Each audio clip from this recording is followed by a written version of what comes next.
Love today, dragon సినిమాలతో హీరోగా success అయిన ప్రదీప్ రంగనాథన్ తాజాగా డ్యూడ్ సినిమాతో మరో హిట్ ను తన ఖాతాలో వేసుకున్నారు. అనామకుడిగా వచ్చిన రంగనాథన్ ఇండస్ట్రీలో నిలదొక్కున్నాడంటే సాధారణ విషయం కాదు. జిరాక్స్ షాప్ నడిపేవాడి కొడుకు హీరో అవుతాడా అని ఎగతాళి చేసిన వాళ్లే ఇప్పుడు ఆఫర్లు ఇస్తున్నారు. సినీ ఇండస్ట్రీతో ప్రత్యక్షంగా కానీ పరోక్షంగా కానీ సంబంధం లేని కుటుంబం నుండి వచ్చిన ప్రదీప్ రంగనాథన్ ఈ స్థాయికి రావడానికి పడిన కష్టాలు, అవమానాలు తక్కువేం కాదు. దర్శక నిర్మాతలే కాకుండా యూట్యూబ్ జర్నలిస్టులు కూడా ప్రదీప్ రంగనాథన్ ఎదురుగానే నువ్వు హీరో మెటీరియల్వి కాదు అని కామెంట్స్ చేశారు. మరో హీరో అయితే థియేటర్ల గురించి కూడా కామెంట్లు చేశారు. దీంతో ప్రదీప్ రంగనాథన్ బ్యాక్గ్రౌండ్ ఏంటనే చర్చ మొదలైంది. ఈ నేపథ్యంలో ప్రదీప్ రంగనాథన్ కి సంబంధించిన కొన్ని అంశాలు తెలుసుకుందాం. ప్రదీప్ రంగనాథన్ జూలై 25, 1993లో చెన్నైలో జన్మించారు. తండ్రి పేరు రంగనాథన్. రంగనాథన్ది తమిళనాడు దిండివనం టౌన్ కి దగ్గరలోని ఓ కుగ్రామం. పేద కుటుంబం. రంగనాథన్ 10వ తరగతి చదివినా కుటుంబ పరిస్థితుల నేపథ్యంలో చెన్నై హార్బర్లో రాళ్లు కొట్టే కూలీగా చేరాల్సి వచ్చింది. ఈయనకు 2 మగపిల్లలు, 1 ఆడపిల్ల. అందరికంటే చిన్నవాడు ప్రదీప్. ఒక డైలీ కూలీగా చేస్తూనే షార్ట్ హ్యాండ్, టైపింగ్ నేర్చుకుని ఓ కాలేజ్లో స్టెనోగ్రాఫర్గా చేరాడు తండ్రి. కొన్నాళ్లకు ఓ కాలేజ్ దగ్గరలో జిరాక్స్ షాప్ పెట్టాడు. అదే ఆ కుటుంబానికి ఆధారంగా మారింది. ఇక తన తల్లి కూడా ఏవీ కొనుక్కునేవారు కాదు. బంధువుల ఫంక్షన్లలో కొన్నిసార్లు పరోక్షంగా అవమానాలు ఎదురైనా భరించేవారు. తాను ఎన్నో త్యాగాలు చేసి ఉన్నంతలో పిల్లలను బాగా చూసుకునేవారు. పిల్లలను బాగా చదివించాలన్న ఉద్దేశంతో ఉదయం 7 గంటలకే జిరాక్స్ షాప్ తీసేవారు. రాత్రి 11 గంటల వరకు తెరిచి ఉంచేవారు. చుట్టుపక్కల ప్రాంతాల్లో ఈ జిరాక్స్ షాప్ కి మంచి పేరుండేది. కొన్నిసార్లు అర్జెంట్ అయితే రాత్రిపూట కూడా షాప్ ఓపెన్ చేసి జిరాక్స్లు తీసిచ్చేవారు. పెద్ద కొడుకు ఇంజనీర్ కావాలని, కుమార్తెను డాక్టర్ చేయాలని, ప్రదీప్ని కలెక్టర్గా చూడాలని కోరుకునేవాడు. ప్రదీప్ చాలా యాక్టివ్గా ఉండేవాడు. దీంతో ప్రదీప్ 7వ తరగతి చదువుతున్నప్పుడే తండ్రి జనరల్ నాలెడ్జ్ బుక్స్ని తీసుకువచ్చి నువ్వు ఐఏఎస్వి కావాలి అనేవారట. స్ఫూర్తిదాయక అంశాలు చెప్పేవారు. తండ్రి కష్టాన్ని చూసిన పిల్లలు ఎలాగైనా తండ్రి కోరికను నిలబెట్టాలని అనుకుని బాగా చదివేవారు. ప్రదీప్ కూడా 10వ తరగతిలో, ఇంటర్లో 98% మార్కులు సాధించారు. దీంతో ప్రదీప్కి చెన్నైలోని ప్రఖ్యాత ఎస్ఎస్ఎన్ ఇంజనీరింగ్ కాలేజ్లో సీట్ వచ్చింది.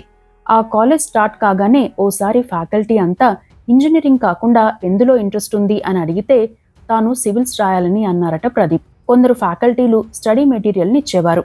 కొందరు గైడెన్స్ ఇచ్చి ప్రోత్సహించేవారు. అలా కాలేజ్లో చదువుకుంటూనే ప్రిలిమ్స్కి ప్రిపేర్ అయ్యేవారు.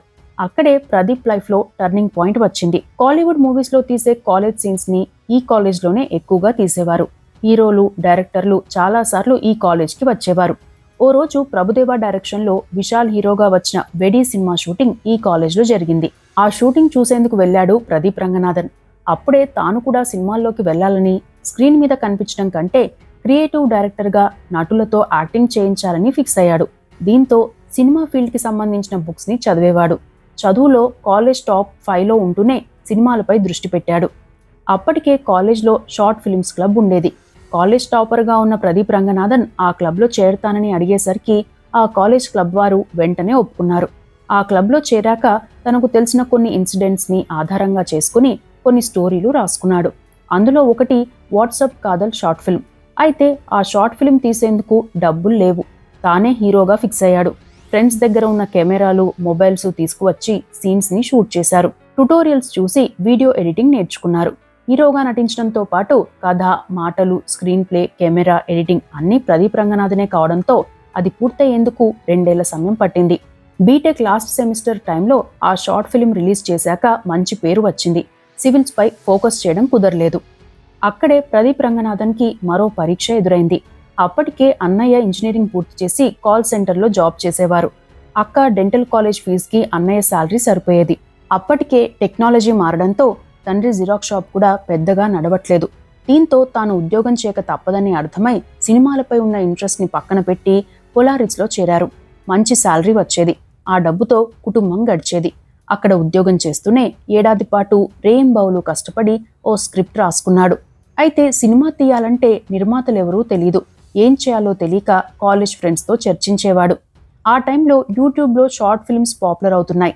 ఒక మంచి షార్ట్ ఫిల్మ్ తీసి యూట్యూబ్లో పెడితే మంచి పేరు వస్తుందని భావించి కాలేజ్ డైరీస్ షార్ట్ ఫిల్మ్ తీశాడు. అది బాగా వైరల్ అయింది. ఆ షార్ట్ ఫిల్మ్ చూసిన కొందరు నిర్మాతలు ప్రదీప్ రంగనాథన్ను పిలిచి కథలు చెప్పాలని అడిగేవారు. అయితే ఏదీ వర్కౌట్ అయ్యేది కాదు. కొన్నిసార్లు తన ఆఫీస్ టైంలో బయటకు వెళ్లడం ఇబ్బంది అయ్యేది కూడా. ఇలాగైతే కుదరదని 2 ఏళ్లు ఉద్యోగం చేసి మానేయాలని 2 ఏళ్ల అవసరాలకు డబ్బు పొదుపు చేసుకునేవారు. కొత్త బట్టలు కూడా కొనుక్కునేవారు కాదు. 2 ఏళ్లకు ఇంట్లో చెప్పకుండా ఉద్యోగం మానేశారు. ఆఫీస్ పేరుతో బయటకు వెళ్లి పార్కుల్లో కూర్చొని ఫ్రెండ్స్తో స్టోరీలపై చర్చించేవాడు. స్క్రిప్ట్లు రాసేవారు. కొన్నిసార్లు వర్క్ ఫ్రం హోం పేరుతో ఇంట్లోనే ఉండి స్క్రిప్ట్లు రాసేవారు. ఆ టైంలో నాన్నతో అబద్ధాలు ఆడుతున్నానన్న అపరాధభావం వెంటాడినా ఎప్పుడో ఒకరోజు ఆయన గర్వపడేలా చేస్తానని తనకు తాను సర్ది చెప్పుకునేవాడు. ఆ టైంలోనే మూవీ బఫ్ క్లబ్ అనే సంస్థ షార్ట్ ఫిల్మ్స్ కాంపిటీషన్ ఫెస్ట్ని పెట్టింది. విజేతలకు హీరో సూర్య గారి 2D స్టూడియో ద్వారా అవకాశాలు ఇస్తామని ప్రకటించింది. అందుకోసం తానే హీరోగా అప్పాలాక్ షార్ట్ ఫిల్మ్స్ తీశారు ప్రదీప్ రంగనాథన్. 600 ఎంట్రీలు వస్తే చివరికి రన్నరప్గా నిలిచారు. సూర్య గారితో పనిచేసే అవకాశం త్రుటిలో తప్పినా తనపై తనకు చాలా నమ్మకం వచ్చింది. దీంతో తాను 2 ఏళ్ల ముందు రాసుకున్న స్టోరీని పట్టుకొని స్టూడియోల చుట్టూ తిరిగేవారు. ఎన్నో ప్రయత్నాల తర్వాత ప్రభుదేవాన్ని కలిసే అవకాశం వచ్చింది. ఆయన ఆ సినిమా బాగానే ఉందని, అయితే దబంగ్ 2 ప్రాజెక్ట్ అయ్యాకే తాను తీయగలుగుతానని చెప్పారట. కొన్నాళ్లకి నిర్మాత ఐశ్వరి గణేష్ని కలిసి స్టోరీ చెప్పారు. ఆయన ఓకే అన్నాడు.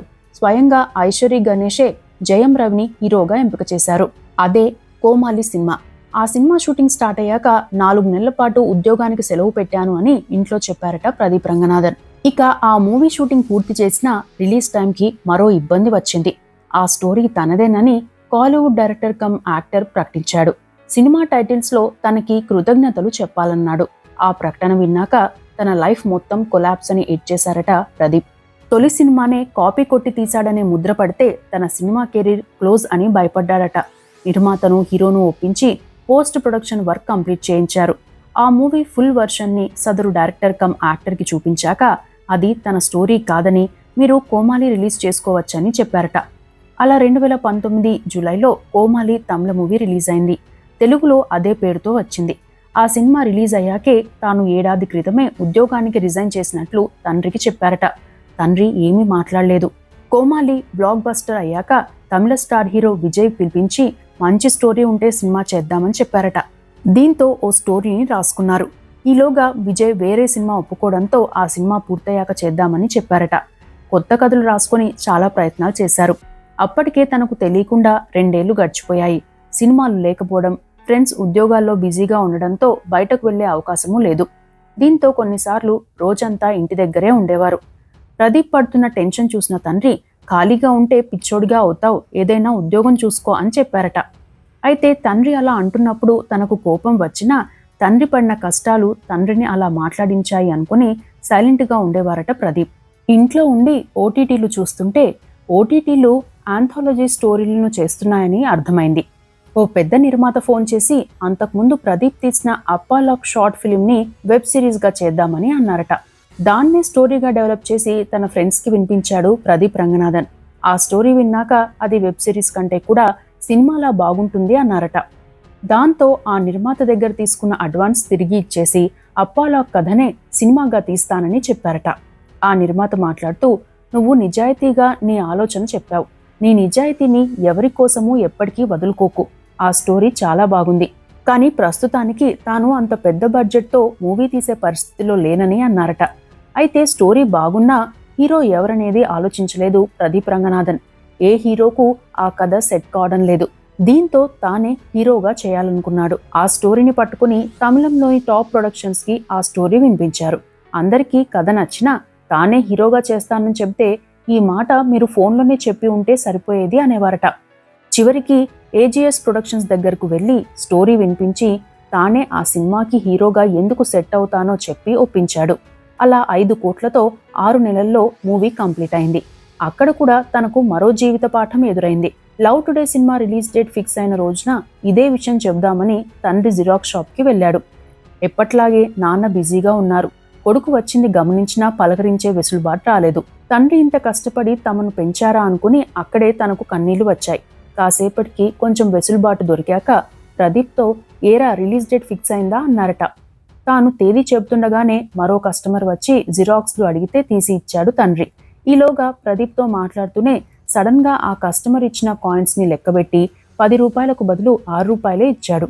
అతను నాకు తెలిసిన వాడే, ఫోన్ చేసి అడుగుతానుండు అంటూ ఫోన్ తీశారట తండ్రి. దీంతో ప్రదీప్ షాక్ తిని అబ్బా 4 రూపాయలే కదా వదిలే అని విసుగ్గా అన్నాడట.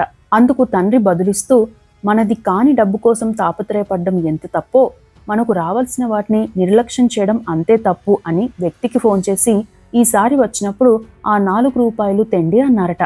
ఆ మాటలు ప్రదీప్ని రియలైజ్ చేశాయి. తండ్రి ఇంత పక్కాగా ఉన్నాడు కాబట్టే తమను మంచి కాలేజ్లో చదివించాడు. ఆ జిరాక్స్ షాప్ లేకపోతే మేం లేము కదా అనుకున్నారట. అక్కడే కాసేపు ఉండి బయటకు వచ్చేశాడు ప్రదీప్. ఇక ఎలాంటి అంచనాలు లేకుండా 2022లో లవ్ టుడే మూవీ రిలీజ్ అయింది. హీరో, డైరెక్టర్, కథ అన్నీ ప్రదీప్ రంగనాథనే. ఆ మూవీ ఫస్ట్ డే రోజున 150 స్క్రీన్లు, అది కూడా రోజుకు 2 షోలు మాత్రమే కేటాయించారు. అది కూడా కన్విన్స్ చేయాల్సి వచ్చింది. రెండో రోజుకి 5 షోలు ఇచ్చారు. మూడో రోజుకి 500 స్క్రీన్లలో వచ్చింది. యూత్ని టార్గెట్ చేసి తీసిన సినిమాను ఫ్యామిలీలంతా కలిసి చూశారు. 3 వారాల్లోనే 100 కోట్లు వసూలు చేసింది love today movie. Super star Rajinikanth స్వయంగా పిలిచి అభినందించారు. తెలుగులో డబ్ చేసి రిలీజ్ చేస్తే తమిళంతో పోటీగా కలెక్షన్లు రాబట్టింది. 5 కోట్ల రూపాయల బడ్జెట్తో నిర్మించిన ఈ సినిమా 150 కోట్లకు పైగా వసూలు చేసి బ్లాక్ బస్టర్గా నిలిచింది. ఈ సినిమాకు ప్రదీప్ 70 లక్షల రూపాయల పారితోషికం తీసుకున్నారు. ఈ సినిమా సక్సెస్ తరువాత నిర్మాత మరో 80 లక్షలు గిఫ్ట్గా ఇచ్చారట. దీంతో హీరోగా మొదటి సినిమాకే 1.5 కోట్లు అందుకున్నారు ప్రదీప్ రంగనాథన్. ఆ తరువాత ఈ ఏడాదిలో డ్రాగన్ సినిమాతో ఆకట్టుకున్నారు. అయితే లవ్ టుడే సినిమాను హిందీలో ఖుషీ కపూర్, జునైద్ ఖాన్లను పెట్టి రీమేక్ చేస్తే అది డిజాస్టర్ అయింది.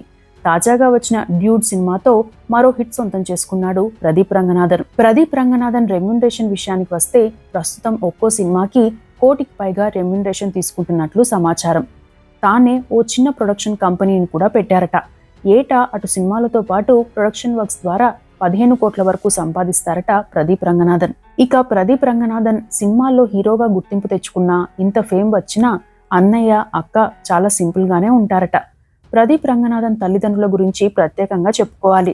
ప్రదీప్ రంగనాథన్కి సినిమా ఛాన్స్లతో పాటు పేరు, డబ్బు వచ్చినా ఇప్పటికీ నాన్న జిరాక్స్ షాప్ నడుపుతూనే ఉన్నారు. ఎప్పటికీ మూలాలను మర్చిపోవద్దని ఎప్పుడూ చెబుతుంటారట. రోజు ఉదయాన్నే బస్సులోనే షాప్కి వెళ్తారు. పాత కస్టమర్లతో ఆప్యాయంగా మాట్లాడతారట. ఎవరైనా సరిగ్గా డబ్బులు ఇవ్వకపోతే గొడవ పడతారట కూడా. అప్పట్లో ఏ టైం దాకా జిరాక్స్ షాప్ తెరిచి ఉంచేవారో ఇప్పటికీ ఆ టైం వరకు తెరిచి చివరి బస్సులోనే ఇంటికి వస్తారట. కారు కొనిస్తానని ప్రదీప్ చెప్పినా తనకు అవసరం లేదని చెప్పి బస్సులోనే వెళ్తున్నారని ఓ ఇంటర్వ్యూలో చెప్పారు ప్రదీప్ రంగనాథన్. మరో ముఖ్య విషయం ఏంటంటే, ఎంతైనా నువ్వు ఐఏఎస్ చేయాల్సిందిరా, ఆ అధికారం, ఆ టీవీ, ఆ తీరే వేరు తెలుసా అని ఇప్పటికీ అంటారట తండ్రి. మొత్తం మీద ఎన్నో అష్టకష్టాలు పడి ఇండస్ట్రీలో నిలదొక్కున్నారు ప్రదీప్ రంగనాథన్. వెండి తెరపై ప్రదీప్ రంగనాథన్ ఒక సాధారణ యువకుడిలా కనిపించడమే కాదు, నిజ జీవితంలో కూడా అలాంటి వ్యక్తి అని చెప్పవచ్చు. అదే సమయంలో ఎంతో మందికి ఇన్స్పిరేషన్ కూడా.